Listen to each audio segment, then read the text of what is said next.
एक के बाद एक 27 ड्राइवर और उनकी गाड़ियां गायब हुई थी 2003-2004 में।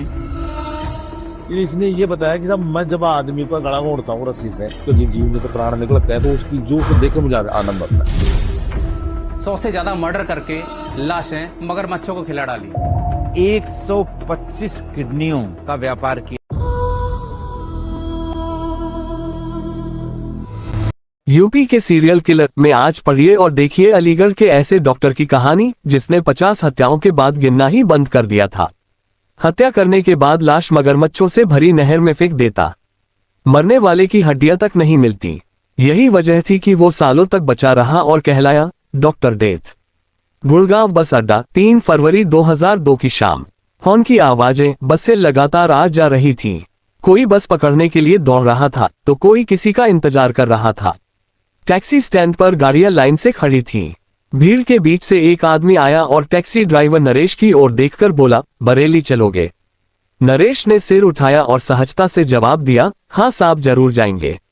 किराया तय होने के बाद नरेश ने पास के पीसीओ से अपने घर फोन किया। पत्नी को बताया, मैं बरेली जा रहा हूं, 2 दिन में लौट आऊंगा। फिर उसने गाड़ी का दरवाजा पटका, स्टीयरिंग संभाली और गाड़ी बढ़ा दी।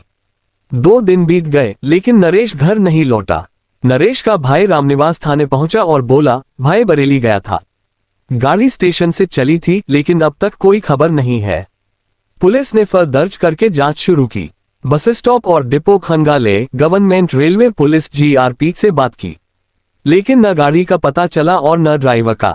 18 जनवरी 2004 जयपुर जंक्शन, दोपहर का समय। प्लेटफॉर्म पर भीड़ थी और बाहर टैक्सी स्टैंड पर ड्राइवर छांव में सुस्ता रहे थे। तभी एक आदमी आया और टाटा सूमो बुक कराए। ड्राइवर का नाम था चांद खान। सवारी ने अपना नाम बताया, मुकेश खंडेलवाल। बोला, हापुड़ जाना है, वहां से पत्नी बच्चों को लेकर लौटना है। किराया तय हुआ 2100 रुपए। चांद ने एहतियात बरतते हुए कहा, भाई शराफत भी साथ चलेगा। मुकेश अटककर बोला, क्या ये भी साथ बैठेंगे? चांद मुस्कुराया और जवाब दिया, हाँ साहब, आजकल टैक्सी ड्राइवरों के साथ बहुत हादसे हो रहे हैं, हम दोनों चलेंगे। गाड़ी जयपुर से चल पड़ी और रास्ते में दौसा जिले के महवा में एक पीसीओ के पास रुकी। दोनों भाई टैक्सी से उतरे। चांद ने घर फोन किया, अब्बू हम हापुड़ जा रहे हैं, कल सुबह तक लौट आएंगे। उधर से आवाज आए, ठीक है, खबर देते रहना। एक फोन मुकेश ने भी किया। इसके बाद गाड़ी आगे बढ़ गई। 2 दिन बीत गए लेकिन चांद और शराफत नहीं लौटे। पिता गफ्फार खान जीआरपी थाने पहुंचे और गुमशुदगी दर्ज कराए। पुलिस हरकत में आए। ये जयपुर रेलवे स्टेशन पर इस तरह की तीसरी चौथी घटना थी। लिहाजा जयपुर रेंज के दिग हरिश्चंद्र मीना ने मामलों की छानबीन के लिए जीआरपी और सिविल पुलिस की स्पेशल टीम बनाई। शहर की एसपी डॉक्टर प्रशाखा माथुर को इसका जिम्मा दिया गया। जांच शुरू हुई तो धीरे धीरे एक पैटर्न बनने लगा था। 2002 से 2004 के बीच सिर्फ जयपुर ही नहीं बल्कि गुड़गांव, गाजियाबाद, नोएडा, मेरठ, अलवर, रेवाड़ी, बल्लभगढ़, फरीदाबाद में भी इसी तरह की घटनाओं के रिकॉर्ड मिले। हर केस की शुरुआत लगभग एक जैसी स्टेशन या बस अड्डा, बाहर खड़ी टैक्सी, एक सवारी, यूपी में कहीं जाने की बुकिंग, एक रेट, सफर और फिर शून्य। टैक्सी ड्राइवरों के परिवार थानों में दौड़ते, रिपोर्ट लिखी जाती। आधे अधूरे और टूटे फूटे बयान, बार बार जांच अटकती, फाइलें मोटी होती जाती और आखिर में थक हार कर केस बंद हो जाता। दरअसल उस समय न तो सीसीटीवी इतने आम थे और न मोबाइल। ड्राइवर या सवारी की लोकेशन मिलना बहुत मुश्किल था। पुलिस अपने थाने की सीमाओं के भीतर ही काम करती थी। कोई ये देख ही नहीं पा रहा था कि सभी घटनाएं एक दूसरे से जुड़ी हैं। हालांकि इस बार ऐसा नहीं हुआ। जीआरपी थाना प्रभारी मंसूर अली और सब इंस्पेक्टर महेंद्र भगत टीम लेकर महवा गए, जहां से आखिरी बार फोन हुआ था। पीसीओ का रजिस्टर देखा, तारीख और समय मिलाया। चांद की फोन कॉल के बाद एक और एंट्री चमकी। नंबर यूपी में अलीगढ़ के पास कासिमपुर का था। नंबर चाय बेचने वाली किसी महिला का था। पुलिस ने कासिमपुर पहुंचकर महिला से पूछताछ की। उसने बताया, मेरे रिश्तेदार उदयवीर और राजू से बात करने के लिए फोन आया था। कोई डॉक्टर था, इससे ज्यादा मुझे कुछ नहीं पता। इस बीच कासगंज एटा के पास हजारा नहर से 2 लाशें मिली। लाशों की हालत इतनी खराब थी कि पहचान मुश्किल थी। पोस्टमार्टम हुआ। 72 घंटे तक चौकी की घड़ी टिक टिक करती रही पर कोई वारिस थाने के दरवाजे तक नहीं आया। अंतिम संस्कार कर दो, ड्यूटी ऑफिसर ने फाइल बंद करते हुए कहा। लाशों से सिर्फ 2 चीजें बरामद हुई, एक कंबल और एक हाथ घड़ी। कुछ दिनों बाद कंट्रोल रूम के फोन की घंटी बजी। वाया के उस पार किसी थानेदार की आवाज थी। जयपुर, राजस्थान से बोल रहा हूँ। हमारे यहाँ से 2 भाई गुमशुदा है। एटा पुलिस के सिपाही ने रजिस्टर पलटा, फोटो फोल्डर खोला और जवाब दिया, यहाँ कुछ दिन पहले 2 लाश मिली थी। किसी ने दावा नहीं किया तो अंतिम संस्कार कर दिया। उनकी तस्वीर और बरामद सामान हमारे पास है। एक बार शिनाख्त कर लीजिए आकर। पुलिस गफ्फार खान को लेकर एटा पहुंची। गफ्फार ने सामान देखा तो उनके चेहरे का रंग बदल गया। फूट फूट कर रोते हुए बोले, ये मेरे ही बच्चों की निशानी है। हत्या का मुकदमा दर्ज हुआ और नए सिरे से जांच शुरू हुई। जयपुर रेलवे स्टेशन पर टैक्सी ड्राइवरों और दुकानदारों से उस दिन की बारीक से बारीक डिटेल्स ली गई। चांद और शराफत की टैक्सी किसने बुक की थी, कैसा दिखता था, इसके आधार पर उस आदमी का स्केच तैयार किया गया। और स्केच उन सभी राज्यों के थानों को भेजा गया जहां टैक्सी ड्राइवरों के साथ ऐसी घटनाएं हुई थीं। पता चला कि स्केच ठगी के आरोपी डॉक्टर देवेंद्र शर्मा से मिलता था। वह उस समय अलीगढ़ की जेल में ही था। केस की कड़ियां जुड़ने लगी थीं। चाय वाली महिला ने भी किसी डॉक्टर के बारे में बताया था। उसके रिश्तेदार और राजू भी पकड़े गए थे। जांच टीम को उनसे काफी अहम सुराग मिले थे। अब बारी थी डॉक्टर देवेंद्र शर्मा से पूछताछ की। जीआरपी और सिविल पुलिस की टीम जेल पहुंची और मामले में देवेंद्र शर्मा से पूछताछ शुरू की। सब इंस्पेक्टर चांद और शराफत खान कहाँ है? देवेंद्र, मुझे इस बारे में कुछ नहीं पता। मैं तो बैम्स डॉक्टर हूँ।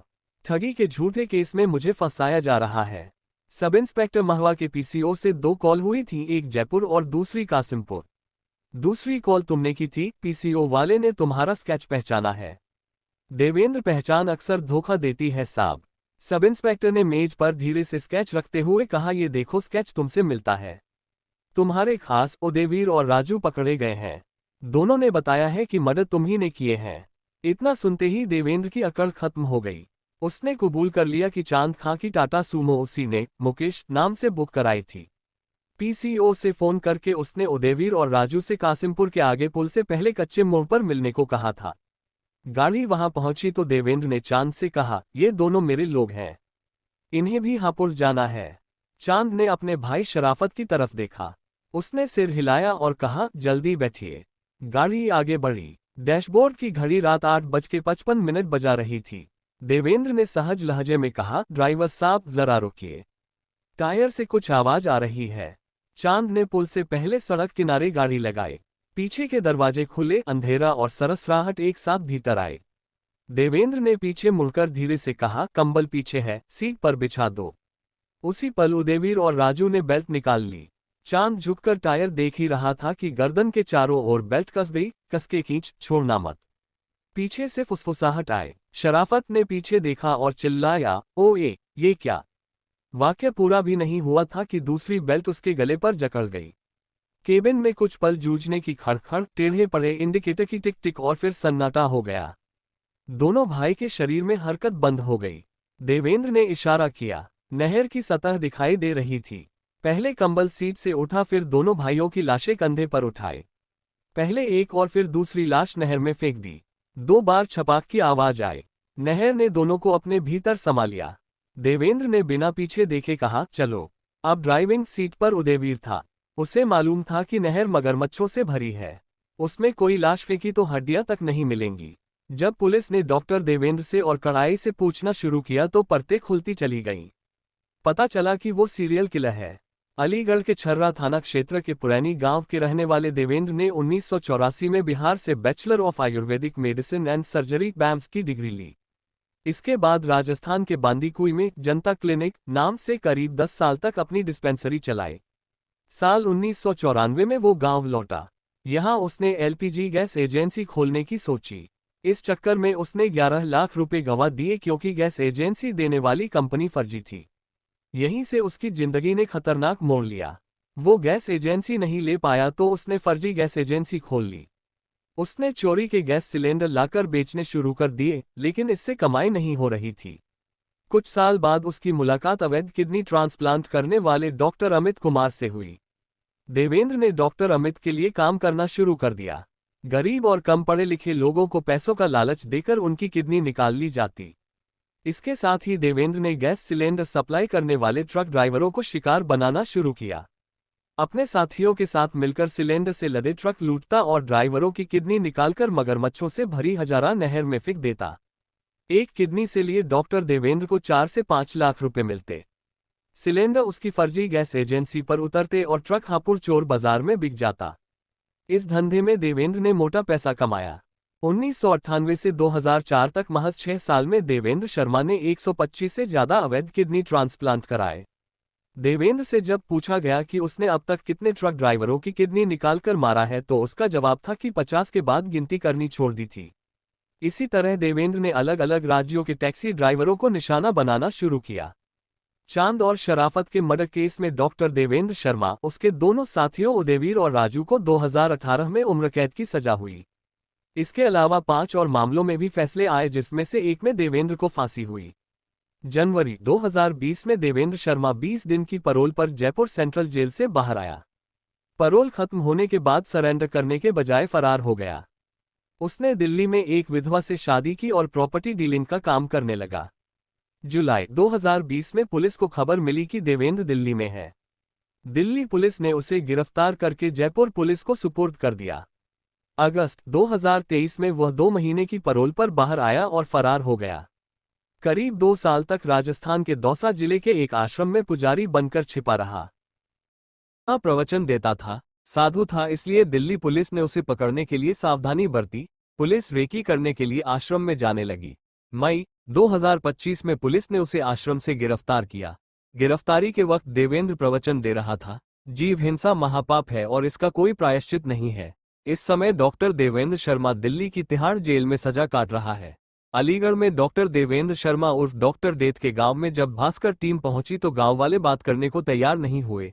एक आध लोगों ने दबी जुबान में बताया कि जुर्म की दुनिया का ये डॉक्टर अब जेल से ही अपना गिरोह चलाता है, वहीं से फोन करके रंगदारी वसूलता है। किसी ने खिलाफत की तो उसके गुर्गे मरने मारने पर उतर आते हैं।